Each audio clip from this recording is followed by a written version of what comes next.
Imagina que te dan una elección imposible. O tu ciudad es arrasada hasta los cimientos, o tú, su rey, tienes que morir. ¿Qué harías?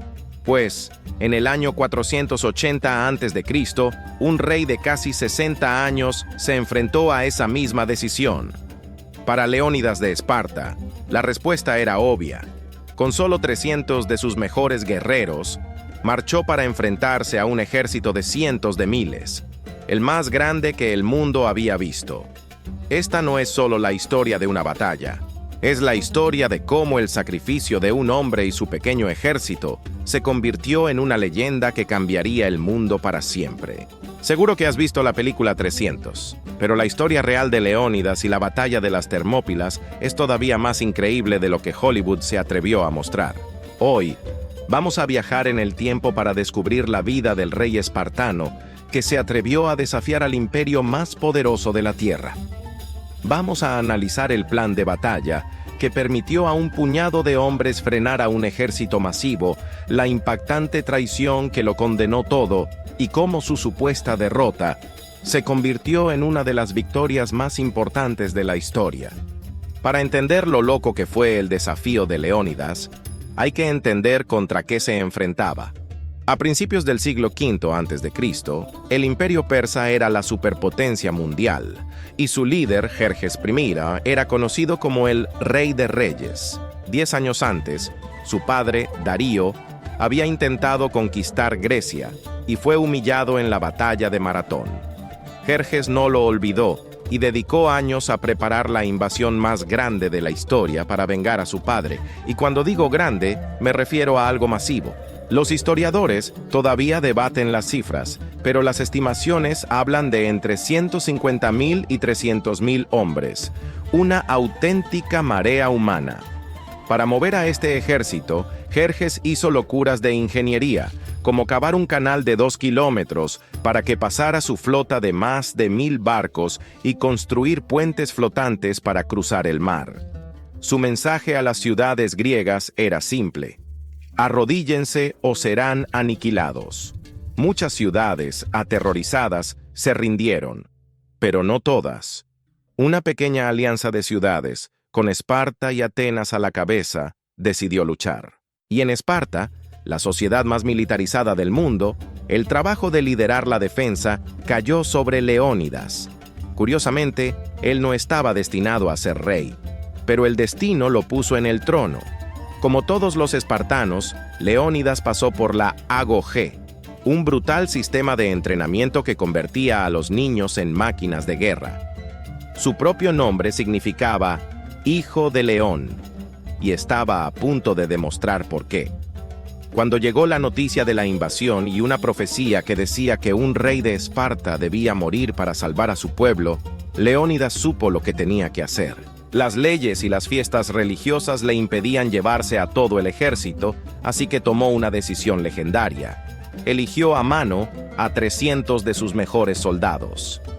La única condición era que todos debían tener ya un hijo, para que su linaje no se extinguiera con ellos. Con esta fuerza de élite, marchó hacia el norte, no para ganar, sino para ganar tiempo. Su destino, un paso estrecho llamado las Termópilas.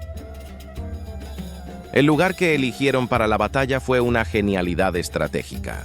Las Termópilas, o Puertas Calientes, era un desfiladero súper estrecho, con puntos de apenas 15 metros de ancho, atrapado entre las montañas y el mar. Este cuello de botella era el único camino para el ejército de Jerjes, y hacía que su mayor ventaja, su número, fuera completamente inútil. ¿Su caballería? Inservible. ¿Sus miles de soldados? Tenían que atacar en pequeños grupos. Cuando Leónidas y sus 300 llegaron, no estaban solos. Se les unieron soldados de otras ciudades, formando un ejército de unos 7.000 hombres en total. Juntos, reconstruyeron un viejo muro para bloquear aún más el paso. La clave de su defensa, además del terreno, era su equipo y su formación, la falange. El soldado griego, el hoplita, era como un tanque humano, cubierto con más de 25 kilos de bronce. Pero su arma secreta era el hoplón, un escudo redondo y enorme. Este escudo no solo te protegía a ti, sino también al hombre de tu izquierda, creando un muro de bronce impenetrable. Detrás de este muro los espartanos atacaban con lanzas de casi 3 metros. Eran los maestros absolutos de la falange. Había un dicho espartano: puedes perder tu casco, pero nunca tu escudo, porque el escudo protege a toda la línea. Cuando Jerjes llegó y vio a ese pequeño grupo bloqueando su camino, se dice que se rió y esperó 4 días, seguro de que huirían de miedo. Les envió un mensajero exigiendo que entregaran sus armas. La respuesta de Leónidas fueron solo 2 palabras que pasarían a la historia: Molon Leib. Ven y tómalas. El combate estaba a punto de empezar.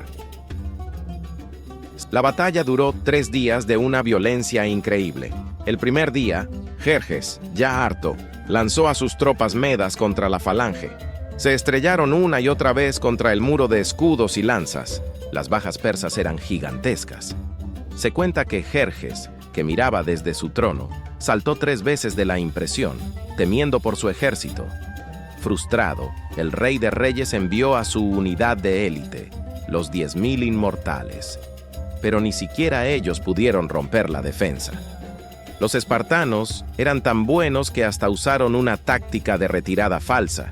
Fingían huir para que los persas los persiguieran, y de repente se daban la vuelta y los masacraban. Al final del primer día, el pequeño ejército griego había humillado a las mejores tropas del imperio más grande del mundo. El segundo día fue más de lo mismo. Oleada tras oleada de persas eran enviados a una muerte segura. El avance de Jerjes estaba totalmente estancado. Su plan de una invasión rápida y fácil se estaba viniendo abajo. Parecía que las Termópilas eran infranqueables, pero la batalla no se decidiría por la fuerza, sino por la traición. Mientras Jerjes se estrellaba contra un muro de valor, un hombre de la zona vio una oportunidad de hacerse rico. Se llamaba Efialtes.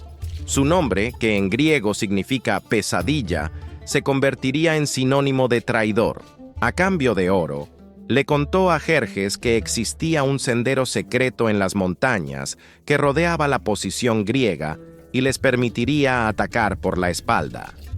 Esa misma noche, Jerjes envió a sus inmortales por el sendero, guiados por el propio Efialtes. Los griegos que vigilaban la ruta fueron sorprendidos y se retiraron. Al amanecer del tercer día, la noticia llegó a Leónidas. Estaban rodeados. No había escapatoria. Sabiendo que la aniquilación era segura, Leónidas tomó su última decisión. Le dijo a la mayoría de sus aliados que se retiraran. Su misión principal, que era ganar tiempo, ya estaba cumplida. Tenía que salvar a todos los soldados que pudiera para las batallas que vendrían. No tenía sentido que todos murieran allí.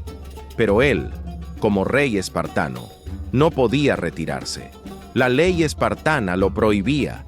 Su honor y la profecía exigían que se quedara. Junto a él se quedaron sus 300 espartanos, y en un acto de valentía increíble, los 700 soldados de la ciudad de Tespias. Lo que vino después no fue una batalla por la victoria, sino una lucha por la gloria eterna. Leónidas y sus hombres ya no defendieron el muro, sino que avanzaron para causar el mayor daño posible. Lucharon con una furia total. Sus lanzas se rompieron y usaron sus espadas. El propio Leónidas cayó en medio del combate. Según el historiador Heródoto, Jerjes, en un ataque de ira, ordenó que le cortaran la cabeza y la clavaran en una pica, una falta de respeto que solo hizo más grande su leyenda. Los últimos griegos se agruparon en una pequeña colina y lucharon hasta el final con espadas, puños y dientes, hasta que fueron sepultados por una lluvia de flechas. Ni uno solo se rindió. El paso había caído, pero el precio que pagó el imperio persa fue enorme. La historia de Leónidas nos demuestra que el verdadero valor no está en ganar, sino en luchar por lo que crees, incluso cuando la derrota es segura. Si esta historia te ha parecido tan épica como a nosotros, revienta ese botón de suscripción y activa las notificaciones para no perderte más relatos que han cambiado el mundo. Y déjanos un comentario diciéndonos qué otro personaje histórico legendario deberíamos cubrir. Entonces, ¿sirvió de algo su sacrificio? Absolutamente. Esos 3 días que ganaron fueron cruciales. Le dieron tiempo a la flota griega para prepararse y poco después, aplastar a la armada persa en la decisiva batalla de Salamina. Pero el legado más importante fue simbólico. La historia de la valentía de los 300 y sus aliados se extendió por toda Grecia como la pólvora, encendiendo un espíritu de unidad y resistencia nunca antes visto. Inspirados por su sacrificio, al año siguiente los ejércitos griegos unidos lograron la victoria final contra los persas, asegurando la libertad de Grecia y el futuro de la civilización occidental. Leónidas perdió la batalla, pero su sacrificio ayudó a ganar la guerra. Se convirtió en un héroe inmortal, un símbolo de coraje frente a la tiranía. Su historia nos recuerda que, a veces, un puñado de personas libres puede hacer temblar a los imperios más grandes del mundo. La leyenda de Leónidas nunca morirá,